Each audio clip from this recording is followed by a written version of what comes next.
Hey guys, welcome back. Today we got another cycle from Mcfarlane to take a look at. We've got the Batcycle from the Batman movie with Robert Pattinson. Um, we're not going to talk about that movie right now. We're going to talk about this figure that we got here. It's got a list of like all the different trading cards and like their associated figures and stuff. Real nice little, just rectangle box for it. The cycle itself does look pretty sweet. Only thing that I have an issue with is not from the figure and the packaging itself. It's from I bought it from Amazon and they sent me it damaged. Like brand new thing just comes out and we've got damage. Like what is that? Probably never ordering figures through Amazon again because I've been seeing a lot of people buying stuff off Amazon, getting these damaged packagings, and I mean the cycle itself, fine.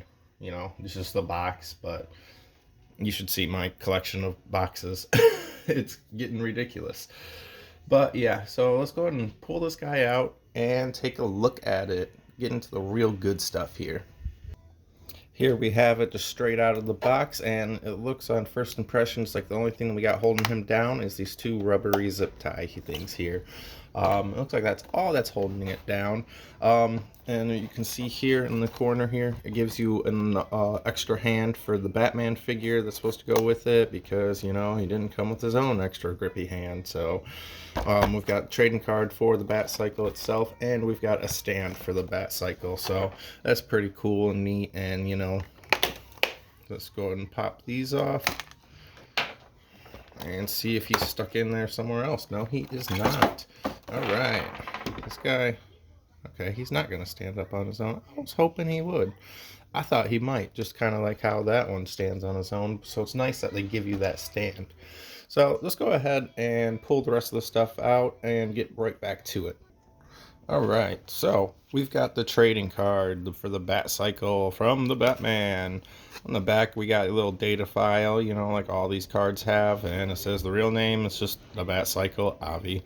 The Batcycle is the Batman's sleekest mode of transport and perfect for allowing the hero to race through Gotham streets at breakneck speeds. Okay, feel like we could have got a little bit something less generic there. We've got just our hand here for the Batman, and it is pegless, so I'm assuming, I don't think I've ever actually really taken hands off like a Mcfarlane like that. Most of them usually don't really come with alternate hands like that. So, but as you can see, stand, you just kind of get him on there how you want him and just set him so he stands up. Now for comparison, we've got this one here, and they're about the same size. This one sticks out just like, a little bit longer it seems, but let's get a good comparison here going. So we are looking at 10 inches altogether, Rose. I think this guy was like 11 or something, but this one's a little sleeker of a setup. So what we got here is really nice detailing. Like everything about this. Got the rubber wheels. That's like one of the good sell points for me. You can turn that too. That's nice. Let's see. Is there anything else on here that we can adjust and play with? Does not look like it. You don't need really like anything movable on there besides that though. So it's got what you want. Yep, okay. So we've just got our Batcycle, this is this side, the front,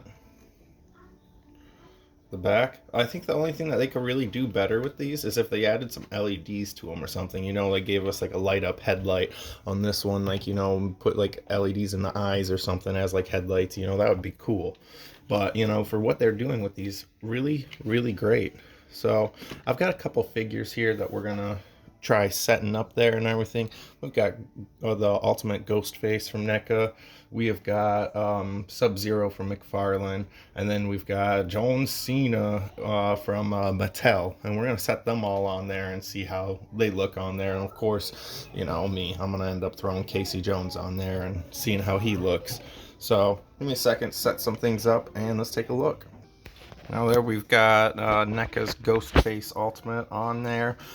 It is a little bit hard to get the figures on there the way that you really want them to, just because of the kind of way that this kind of motorcycle is supposed to be rode, you know. But you can do it. I'm not gonna mess around to get it perfect. Just kind of showcase you what you can get on there and what does look decent on there. I think he does, like, I think this motorcycle specifically makes him look a little bit smaller, and I haven't actually done a review on this guy because he's actually one of my son's figures, but he does look pretty cool on there.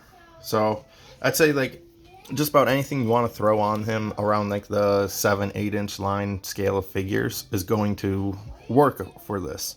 It's just trying to get them in that right pose to look good on a motorcycle like this. Like, you know, that's the difference between this one with like those long handlebars and everything. Like, you can get just about anybody on there looking decent and everything. Like, you know, they pretty much just sit on there. Whereas this guy, like, you know, you kind of have to get him to like straddle it and pull his legs back, bend his back forward. And the only thing I will say that I'm noticing that I'm indifferent about it. I don't hate it, but I also don't like it. The handlebars are very, very rubbery, like not solid, and like it gives you that play to be able to like kind of like help you bend it into their hands. You know, some people have like more of a, you know, how do you want to say, closed grip, even like this hand and everything. Like, you know, kind of gotta mess about, pull those fingers back and everything. So having them be rubbery helps you get that in there.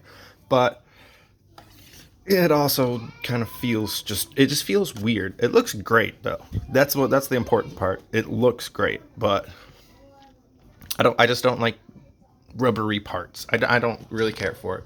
Let's throw somebody else on there. This is what I get for not checking things as I just grab them and everything. I braided some of my son's collection to like kind of like throw some random shit on this cycle. The Metalls don't have articulated legs in that direction. They just got the back and forth. At least this guy, so he's not going on there. But, you know, you couldn't see him anyway. Woohoo. So we're going to try to throw this Sub-Zero on there, and he's a Mcfarlane, so like he's the right scale as the rest of the Mcfarlanes and everything. So, you know, that's kind of expecting to be what you wanted to put on him initially. So let's come right back to it.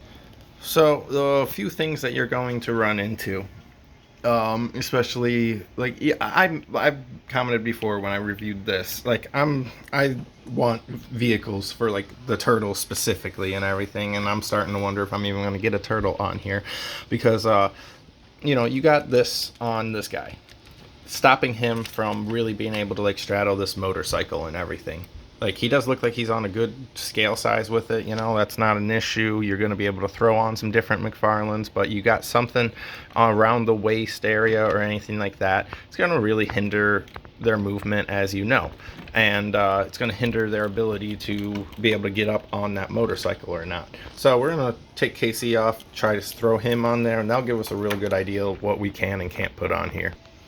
And again, this style of motorcycle specifically, I feel like if the Batman even is going to go on here, that Robert Pattinson Batman specifically, I feel like they had to have given him like some kind of extra articulation or something like specific to be able to mount up this cycle.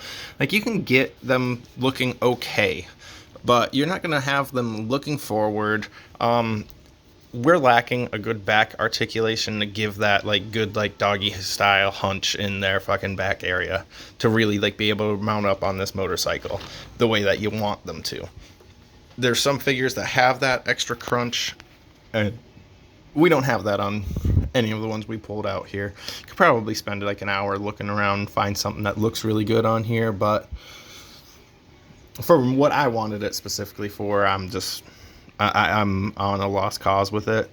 I do still really like the cycle, and I think it is a great investment, like just to look at, especially if you're a fan of like the Batcycles in general, or if you're a fan of like just having like accessories for them to stand next to. Because let's be honest, these guys are gonna look really fucking sweet posed next to the Batcycle, you know, because it's obviously a Batcycle. It looks like one, you know, it doesn't just look like a generic ass motorcycle, you know. You pose somebody next to it, it's going to look sweet, like, hey, I got a motorcycle over here, you know. It's you're gonna use it as an accessory, not like a ride on. For most things. I'm sure there's stuff out there, and like, you know, I'd love to see what you guys come up with to like throw your figures on it.